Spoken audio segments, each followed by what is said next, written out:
Interfere नहीं करना है, दखल नहीं करना। शर्त मंजूर है? कहा हाँ बिल्कुल मंजूर है। और इसी में से तुम्हें कुछ ना कुछ सीख लेना है। मैं मुंह से कुछ शिक्षा न दूंगा, व्यवहार से सब कुछ तुम्हें बता दूंगा। एक दिन गुरु पानी भर रहा था कुएं में।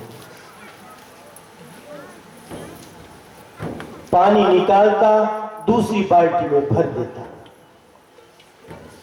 तो जब देखा कि गुरुजी पानी भर रहे हैं तो शिष्य भी चला आया। पानी भरता, उस बाल्टी में डाल देता, पानी भरता, बाल्टी में डाल देता। शिष्य ने सोचा कि जिसमें पानी भरा जा रहा है वो बाल्टी भी तो बहुत बड़ी नहीं है, लेकिन ये बाल्टी भरती क्यों नहीं? तो पास में आया तो देखा बाल्टी खाली की खाली है। फिर उसने गुरुजी ने निकाला और भरी बाल्टी निकाल करके उस बाल्टी में भरा जो नीचे था। तो देखता है जिस बाल्टी में पानी भरा जा रहा है उसमें पेंदी ही नहीं है, उसमें पेंदी ही नहीं है। गुरुजी ने मना किया था लेकिन रहा नहीं गया, तुरंत कह दिया गुरुजी इसमें पेंदी नहीं तो भरेगी कैसे? चुप। मना किया ना, मना किया ना, बोलना नहीं है। फिर तुम बोल पड़े। वो मन महसूस कर गया, लेकिन रात को चिंतन किया। गुरुजी कहते थे कि मैं अपने व्यवहार से तुम्हें शिक्षा दे दूंगा। चिंतन बहुत किया, लेकिन थोड़ा थोड़ा समझ पाता, शायद ये कहना चाहता रहा हूं, शायद ये कहना चाहता रहा हूं, शायद ये कहना चाहता रहा। सुबह उसने हाथ जोड़ करके गुरु से कहा, गुरुजी वो बाल्टी भरने वाली घटना के बारे में बताओ, आप क्या कहना चाहते थे? गुरु ने कहा, बेटा मैं यही तुम्हें सिखाना चाहता था कि वासना दुष्पूर है। वासना दुष्पूर है, वासना कभी पूरी नहीं की जा सकती। ये बिना पेंदी का की बाल्टी की तरह है, भरते जाओ भरते जाओ भरते जाओ, कभी भरेगी नहीं। और वासना का मतलब चाहना, कामना। कामना कभी किसी की तृप्त न हुई। निजा काम कामानाम उपभोगे शाम्यते हविषा कृष्णवत् में वो भूये वा भी वर्धते। किसने कहा? ये याति। किससे कहा? अपने पुत्र से, पुरुष से कहा कि पुत्र ये तुम्हारी जवानी तुम अपने पास रखो, मैंने तुम्हारी जवानी लेकर के भी देख लिया, बहुत भोगा लेकिन कामनाओं की तृप्ति नहीं हुई। एक बड़ी भूल हो गई। जितने वर्ष मैंने तुम्हारी जवानी के लिए, बड़ी भूल हो गई। फिर भी जो बची है तुम्हें वापस करता हूं। तुम राजपाट संभालो, सब संभालो, बस ये ज्ञान मुझे मिल गया कि कामनाओं की पूर्ति कभी भी कामनाओं से होती नहीं है। तो ऐसा ही है जैसे हवन कुंड में तुम घी डालो, अग्नि और प्रज्वलित होती है। उस गुरु ने भी यही कहा, वासना दुष्पूर है, वासना दुष्पूर है। सज्जनों, इसलिए जीवन में छोटी छोटी घटनाओं से शिक्षा लो। बड़े पते की बात कभी कभी ये घटनाएं कह जाती हैं। जीवन को सहज बनाओ, सरल बनाओ, सबके लिए उपलब्ध बनाओ, सबसे प्रेम से बात करो। अहंकार करने की कोई बात नहीं। छोटा हो, बड़ा हो, वृद्ध हो, सब हो। तुम्हारे घर में साहब ने कुछ व्यवहार की बात कही, बहुत अच्छी कही। साहब कहते क्या है कि कहे कबीर धर्मदास से दो बातें सीख ले, कर साहेब की बंदगी भूखे को कुछ दे। साहब ने कहा, धर्मदास साहब कहते, साहब देखो ये तुम बड़ी ऊंची ऊंची बातें कहते, मेरी समझ में नहीं आई। मैं तो रहा बनिया, जीवन भर तौलता रहा, बस मुझे जीवन का सीधा सरल सा सूत्र बताओ। साहब ने भी इसे परखा, समझा, कहा, धर्मदास तुम यदि ऐसा कहते हो तो मैं तुम्हें जीवन के लिए दो सूत्र देता हूं। कर साहेब की बंदगी और भूखे को कुछ दे। बंदगी साहेब की करी। बंदगी का मतलब सम्मान। बंदगी का मतलब साहेब बंदगी नहीं होता। बंदगी का मतलब सेवा, लेकिन यहां पर जो बंदगी का अर्थ है वो सम्मान।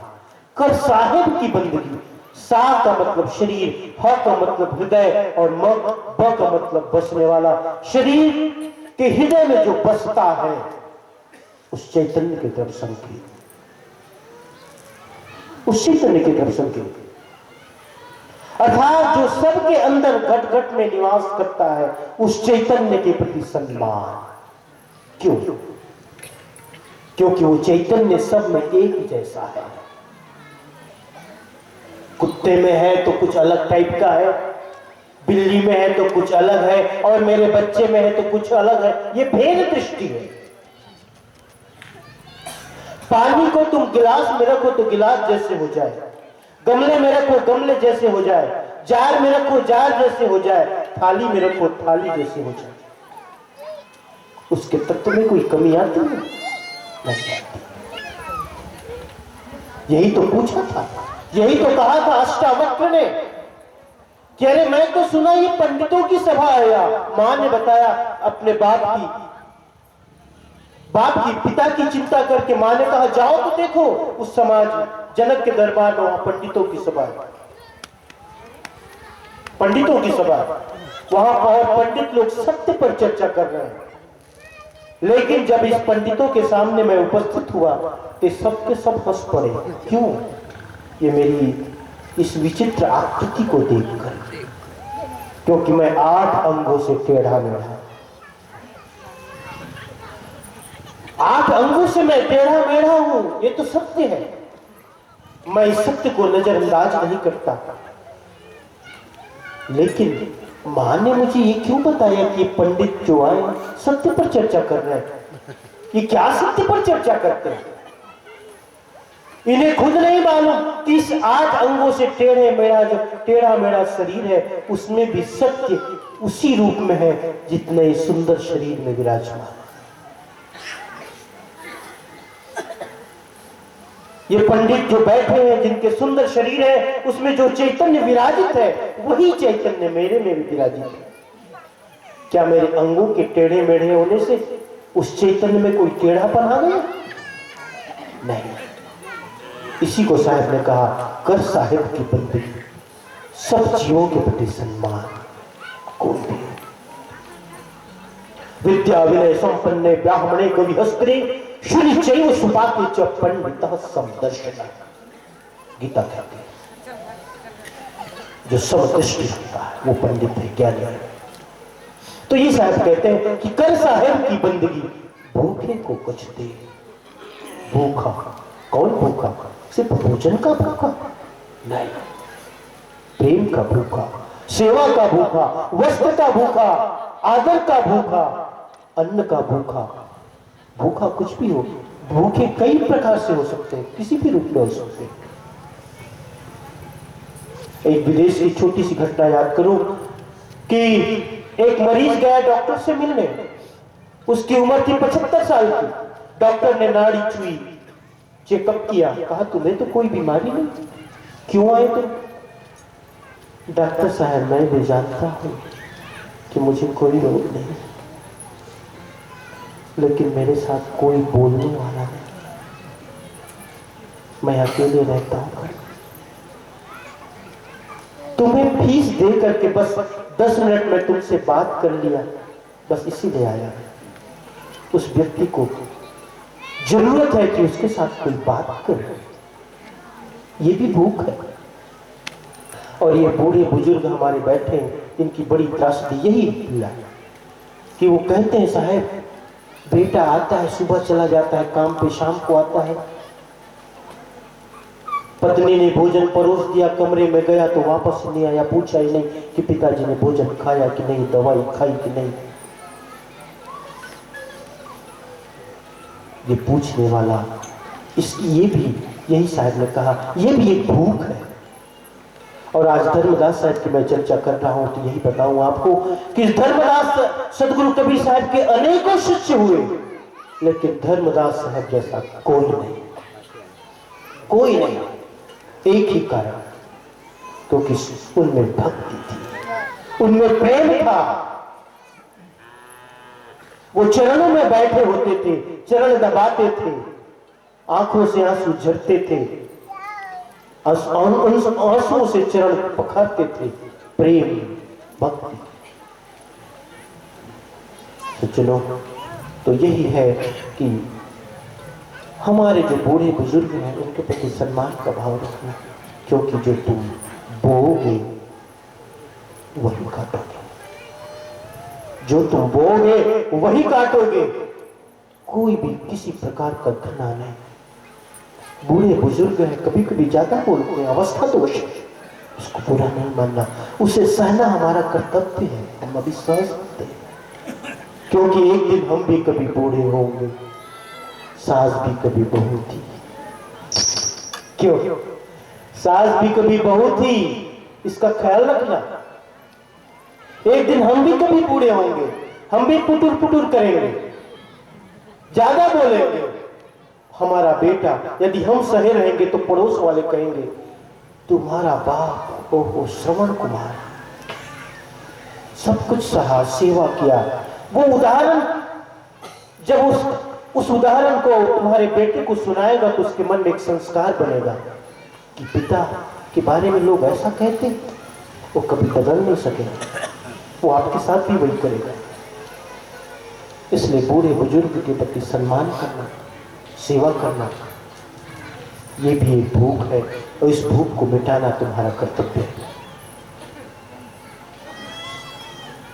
कहे कबीर धर्मदास से दो ही बातें सीख ले, कर साहेब की बंदगी भूखे को कुछ दे।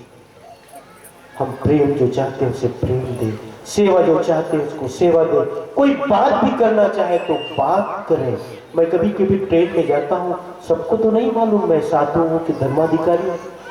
कोई माँ आ जाती है, भिक्षुक माँ, मैं उसे निकाल कर क्या मैं अपना देता हूँ, जो आप देते हो मैं कह देता हूँ, ले माँ रख ले। तो कहती है बेटा बहुत धन्यवाद, आशीर्वाद। मैं और सिर झुका लेता। माँ एक बार और बोलो बेटा। कभी कभी बेटा बनने का भी मन होता है। ये प्रेम होना चाहिए, उसे जरूरत है, उससे कोई दुलार करे, उससे कोई बात करे। इसलिए ये भी एक सेवा है, इसको जरूर ध्यान देना। और अध्यात्म की ऊंची बातों के अलावा व्यवहार भी हमारा सुधारने होंगे। सदगुरु कबीर साहब ने संपूर्ण शिक्षा दी।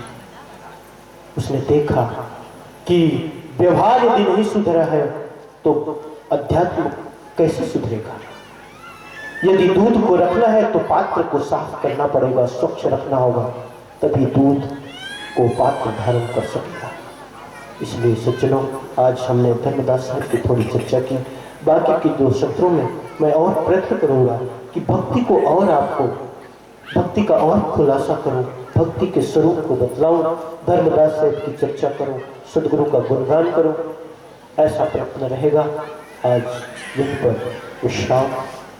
सभी को बंदगी, सभी को बहुत बहुत धन्यवाद। बंदगी।